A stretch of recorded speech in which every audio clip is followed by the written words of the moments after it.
Hey, in this video, I'm going to give you the 4 steps. The 4 steps to achieve anything effortlessly. And it's funny because the Navy SEAL David Goggins, that I'm sure you know about, and also I'm sure you know about Michael Bublé, the singer. They both have these things in common. And they are totally in different industries, and yet they both do this. And once you apply as well these 4 steps, you're going to succeed effortlessly. You're going to be able to achieve your biggest dreams and goals. I'm talking macro success, right? The big house that you want, the car that you want, the status that you want, the freedom to be able to travel wherever you want to. You're going to be able to actually have all of this. And also I'm talking about micro success. I'm talking about actually finishing the project that you've been working on, finishing the task that you're working on the micro level, right? And actually getting the thing finished. And actually making so much progress right now in the moment. This thing is going to help you be motivated and actually get things done and achieve high level of success. If this interests you, it's this episode is going to serve you tremendously. And if you're new here, my name is Ivaldi Sako. I'm the founder of AuriGrowth.com, and here I help ambitious entrepreneurs build an empire and live a great and awesome life. And even if you're not an entrepreneur, I help you just achieve your goals and dreams in the fastest way to be able just enjoy your life as much as possible, because I believe that life is a lot of suffering and we might as well make it worth it and make this life awesome. Okay? We have one life, we might as well squeeze the juice out of it. And so if you want that, if you want to achieve your goals, if you want to achieve your dreams, I suggest you subscribe on here, on this channel, on this podcast, because that's all I talk about, really. I tell you about my experience running a business, trying to build a great one, and the things that I learn every week. And I'm going to tell you about these 4 things that just is going to truly transform your life if you apply them, though. If you don't apply them, it's not going to do anything for you. So let's get into it. And if you like this particular episode, like it and share it with someone, right? This is our little agreement between the two of us, right? Cool. So let's get into it. The first thing I learned was from Michael Bublé. Michael Bublé was on the podcast of the Diary of the CEO from Stephen Butler, I think. And he was talking about how he became Michael Bublé, right? When you see him on stage, it's an insane performer. But he was not always like this, right? And so this is the first thing. Michael Bublé calls himself Mike. He's Mike. He's a goofy guy. And this is what he said. Mike is the goofy guy that's fun with his friends and family and just, fun to hang around with. He's kind of funny, right? Goofy. But then he puts on his suit. And he's he puts on his suit and just he just takes his suit and really he makes you feel okay, this is something big, something important. And then once he wears it, he becomes Michael Bublé, right? And then he has his new personality, his new self. And it's this guy that he gets on stage, he's charismatic, he's confident, he's handsome, and he's an amazing performer on stage, right? It's nothing bothers him. He's competitive. He's it's his new self. And he created this, right? He created this new self. And actually he told you, he told us in the podcast that he created this new self, his new style of music, his new style of singing, right? Because right now, if you listen to Michael Bublé, have a holly jolly Christmas, it's the best time of the year. You hear his voice and you just realize, it's him.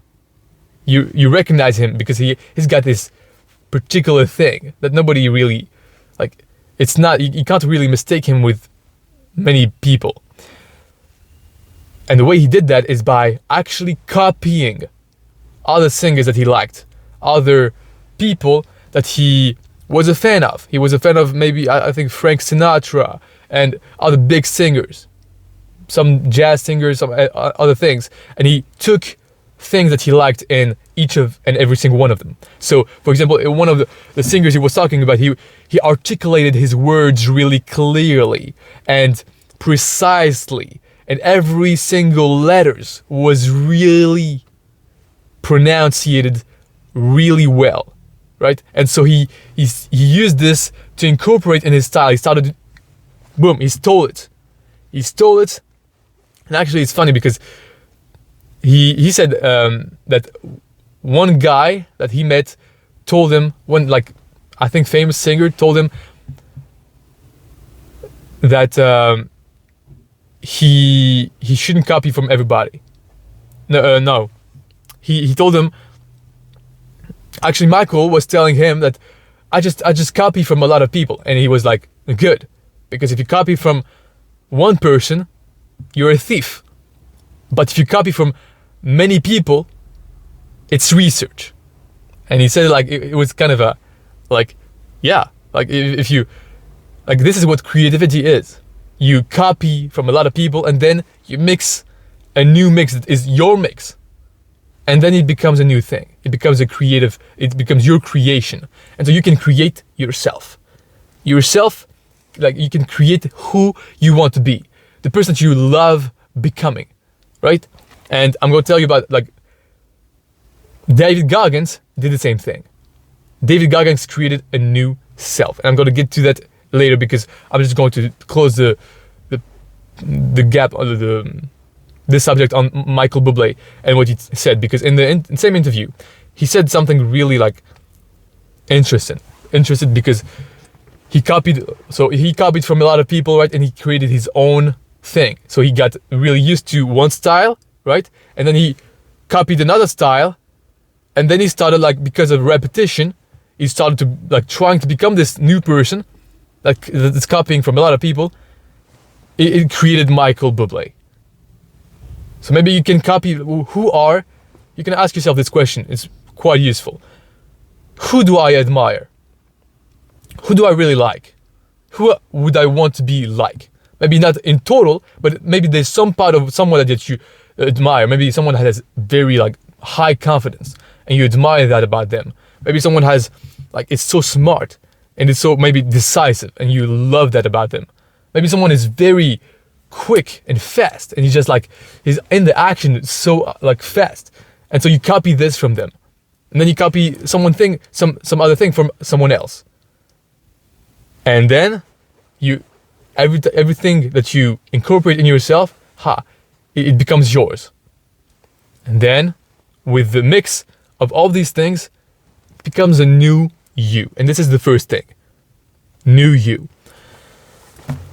Now, he also was talking about the fact that he was, like, full all in on his career, right? He was, like, focused on business. His ego was like, okay, I want more money, more success, more fame. I love that. I love performing. I love people loving me, and like, he loved his career. He loves music. And so one day he goes to the doctor with his son, and the doctor tells Michael, your son has cancer. I don't remember what kind of cancer, but he has cancer. And at this moment, he said that a curtain was, like, he just started seeing clearly. Like, he realized what life was about. He realized he was totally wrong. He was totally mistaken in the way to live his life. And at this moment, everything was clear. This is what life is about. This is the number one priority. That's family. That's his son is going to die. Right? Because, like, oh my God, this is And I hope, of course, he, like, I don't know if I think he has cancer, but I'm not sure what he, like, hopefully he heals and everything, right? But he realized, like, oh my God, this is what is important. This is what matters.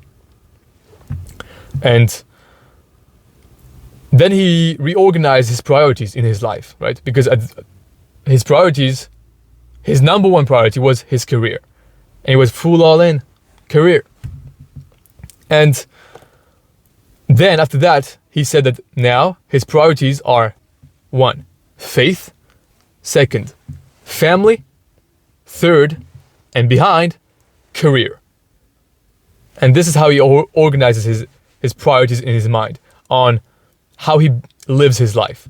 And the worst thing that you could do is try to become this new self, try to achieve great things, and then realize you've got your priorities wrong.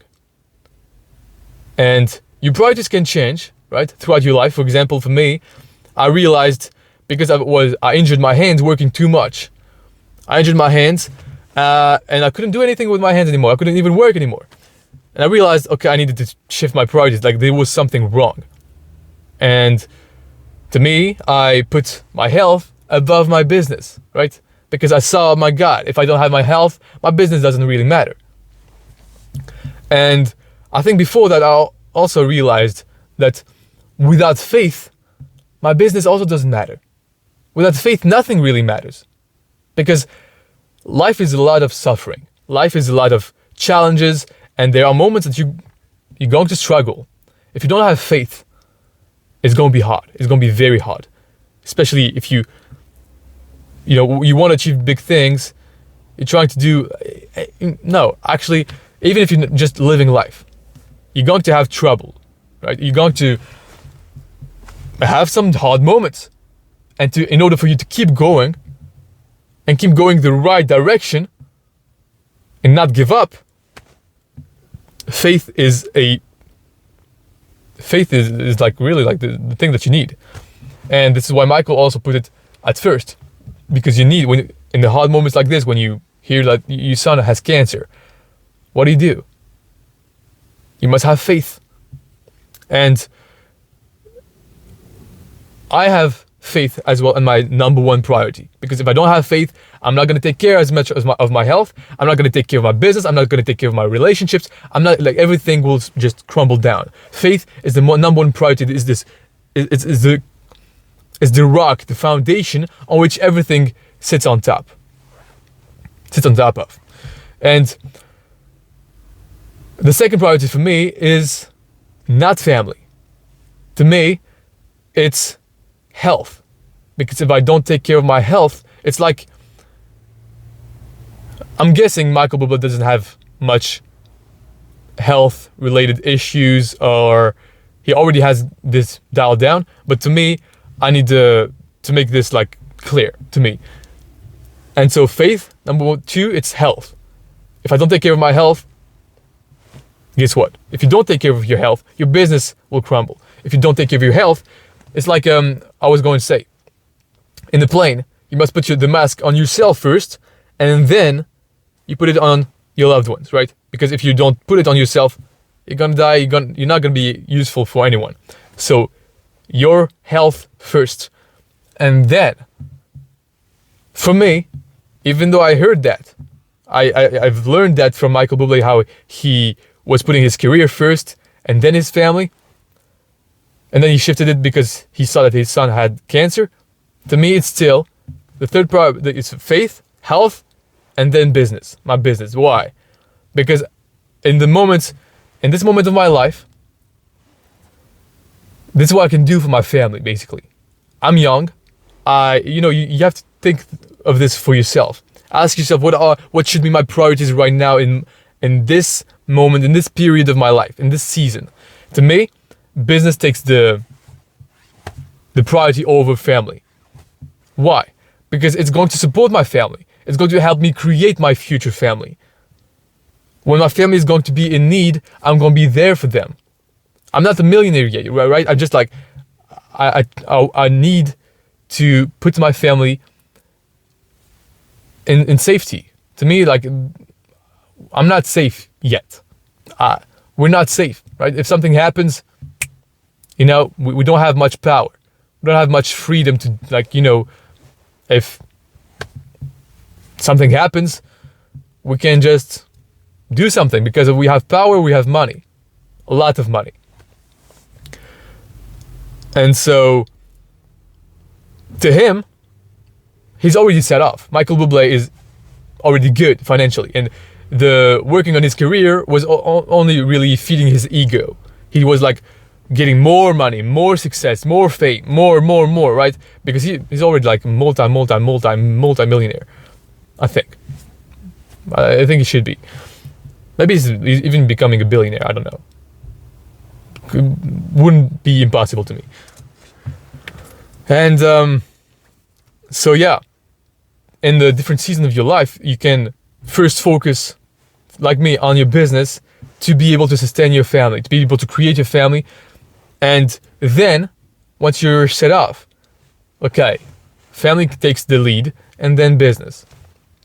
And after, my first priority is faith, second, health, third, business, fourth, relationships, family, and fifth, it's a passion project. It's like this podcast, this YouTube channel. It's like what I do for fun, for also like kind of my mental health. I like to just teach what I learned and document, really, also for me. And I like helping people out, so I hope you get some value out of this.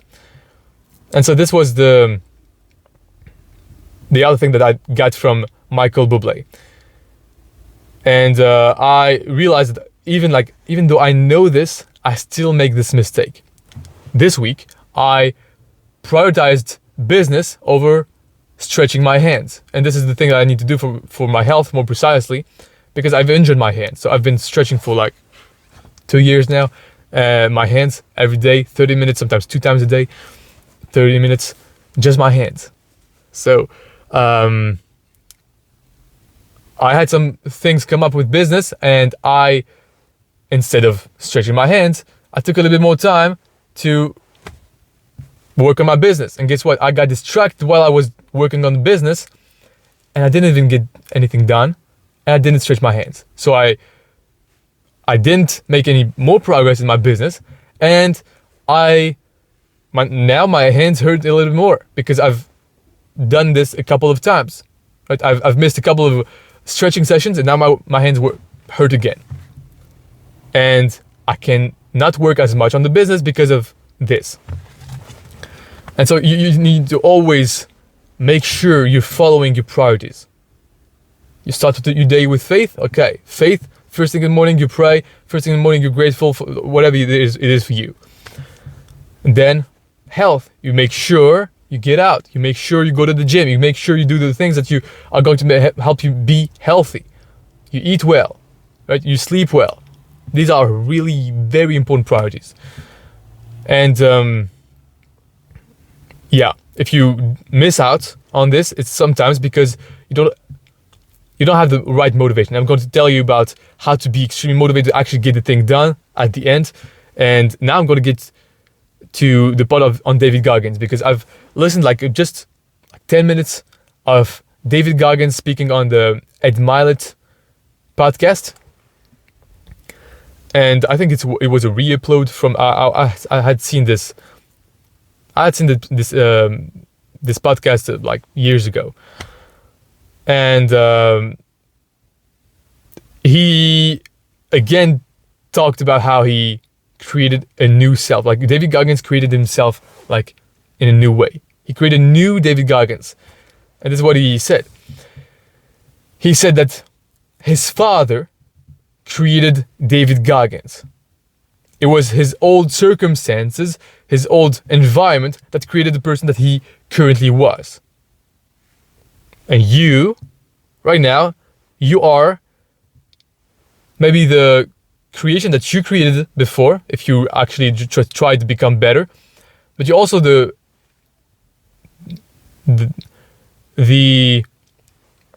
effect, cause and effect, the effect of the cause, which was your environment when you were younger, for example.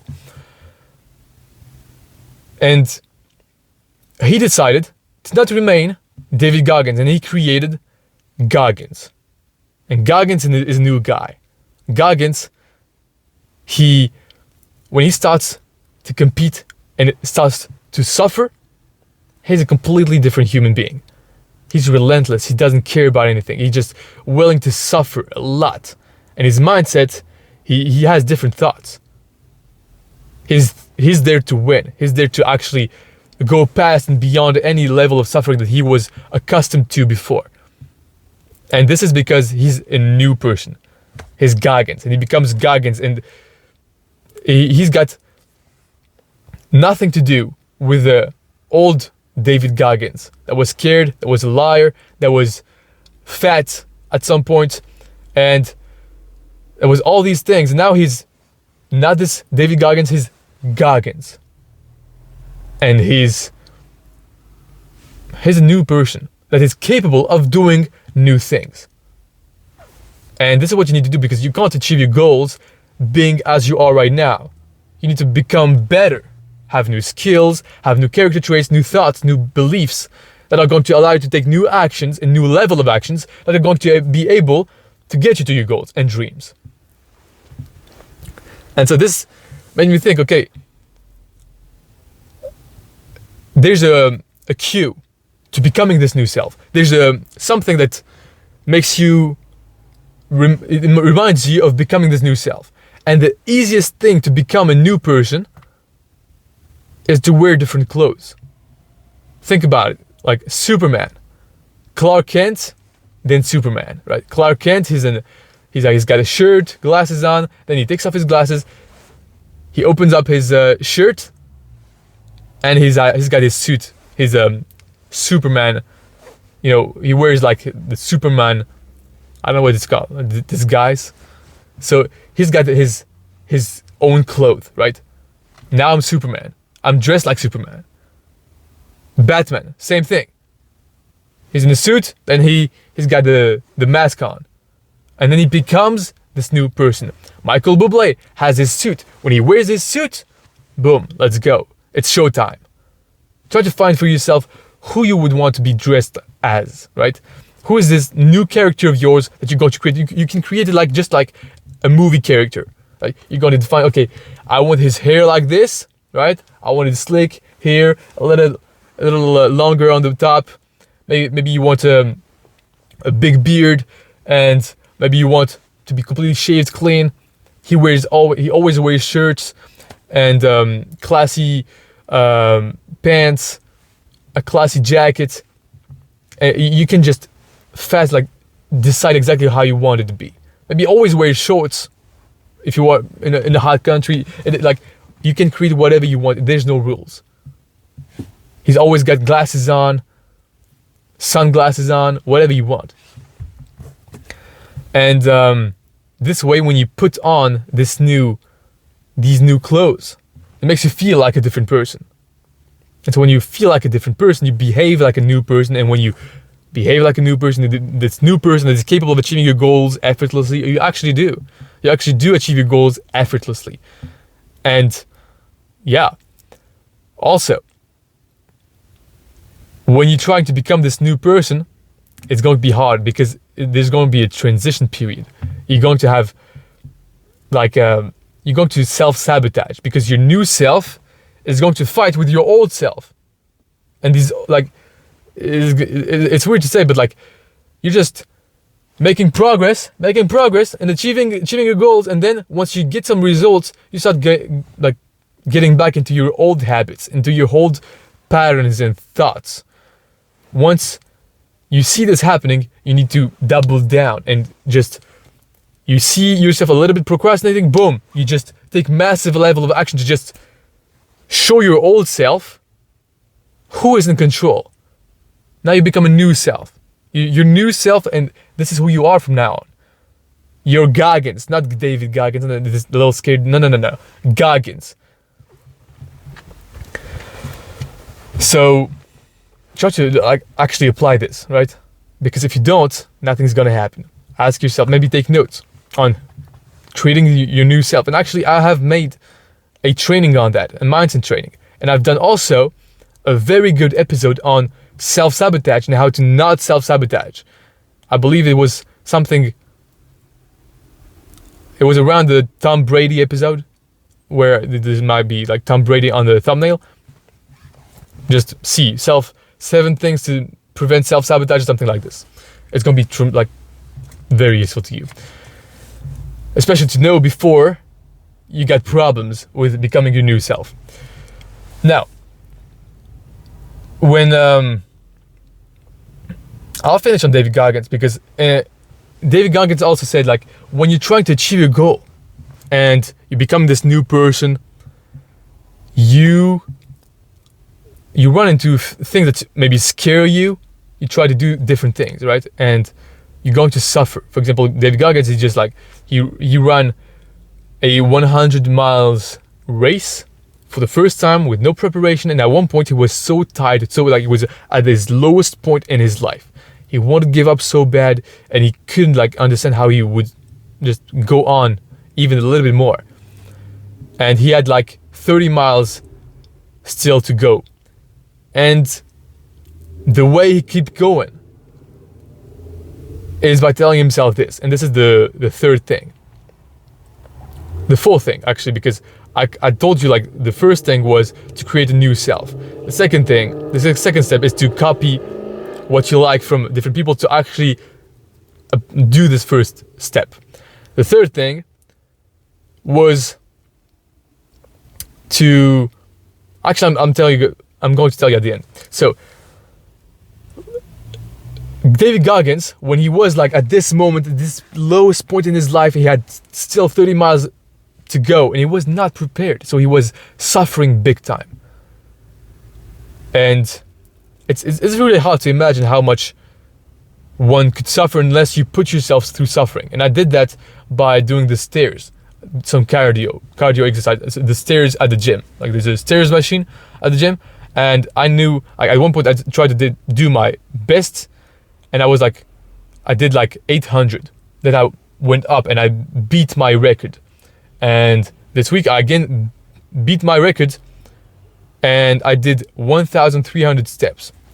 And I did not know how I could keep going. After like 500, I was done. I was like so tired because I had done a lot of exercises before, and I put myself in this circumstance, and in the moment I told myself, oh my God, how am I going to do this? Why did I put myself through this much suffering? And it's great when you have the opportunity to put, like, you can always, at any moment that you choose, you can put yourself in high suffering. And I suggest you do, because it's going to teach you a lot. Just like it taught David Goggins a lot. I should be saying Goggins. And Goggins, when he was suffering this much, what he did is that he let himself in out. He told himself, I'm going to give up. I'm going to give up, right? I'm going to give up. Like, I can't go more than this, right? But just not now. Let's just wait. Let's just wait and see. I'm going to give up. He lets himself an out, right? Because if he doesn't let himself an out, he's going to go crazy. He's going to give up on the spot. But if he sees that, okay, there might be an opportunity to, just quit, right? If he sees like, okay, it's not gonna be that hard anymore, right? You've done 70 miles. Let's just not quit exactly now. Let's just look. Okay, I'm going to quit, just not now. 1 mile more. And it's actually what I did when I was on the stairs trying to beat my record. I was like, okay, let's just not quit now. Let's just keep going a few steps, a few stairs more. And you keep doing this, you keep realizing, okay, I can't do this. I thought I was done, but like, I'm not yet.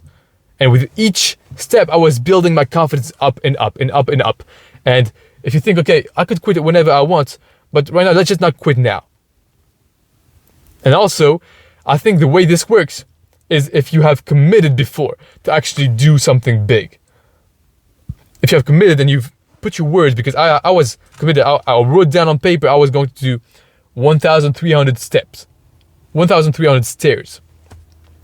And when I saw I was done, I was like, oh my God, how am I going to do this? I was like, let's just not quit now. Let's just do a couple more. Next thing you know, building my confidence up,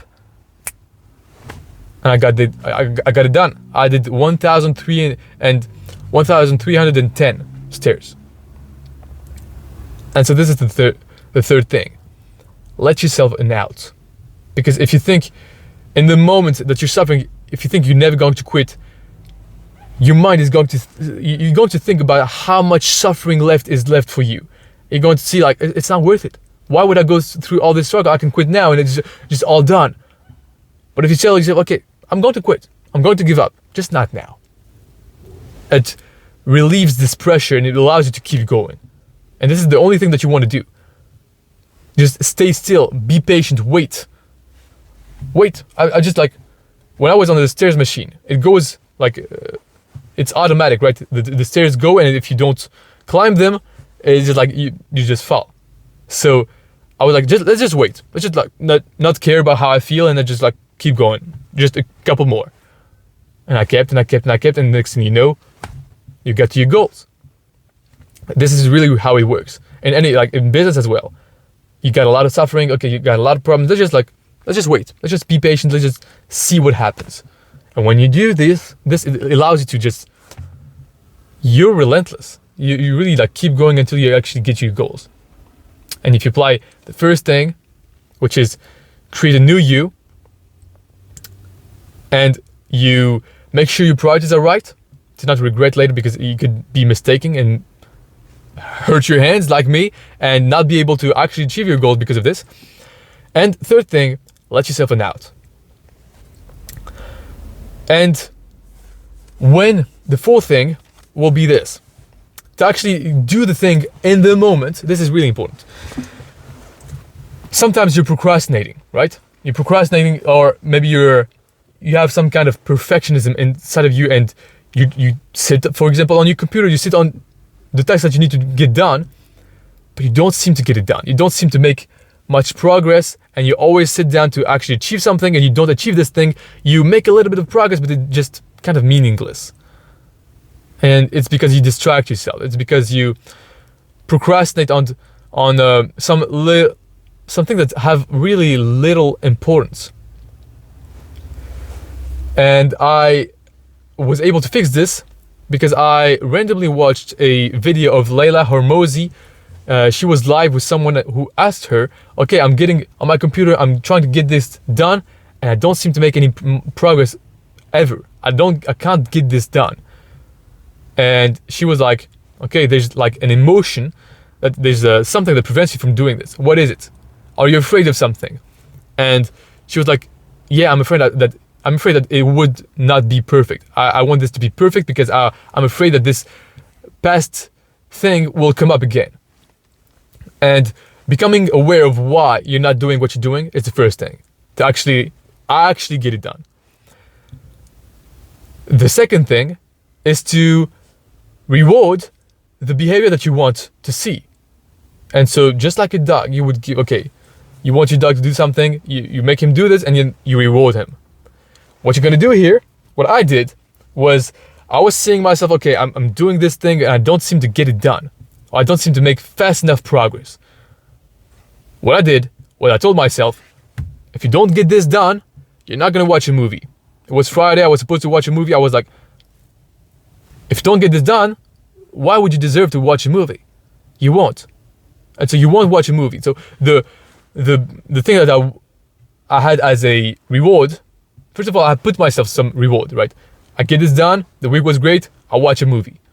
I love watching a movie, and you need to find for yourself what will compel you to actually do the work. Maybe it's eating dessert, maybe it's seeing some friends, going, I don't know, traveling or anything. Like, it could be really anything that you really love, really like, you like. It's something that you really like, you have pleasure. And me, I love movies. And I wanted to watch this movie so bad. It was Extraction 2. Because I loved Extraction 1. I was like, Extraction 2, I'm going to watch it. And if I didn't get done, I wouldn't watch it. I was like, I was clearly defined. Like, it was clear in my mind, it was a rule.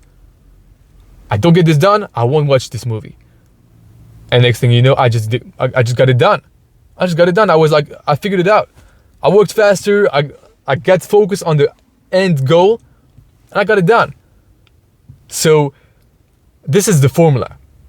If I don't do this, your goal, if I don't do this task, I won't. Why? I won't watch a movie. I won't eat this donut, this dessert, whatever you want. If I don't do this now, I won't get it later. I won't get this later.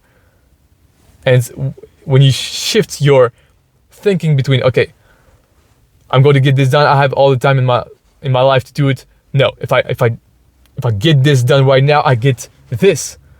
And so it really, really pushes you to actually get it done because you don't want to miss this reward that you're supposed to have.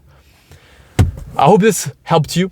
If you want to prevent self-sabotage, listen to this podcast, watch this video, and I'll see you in it.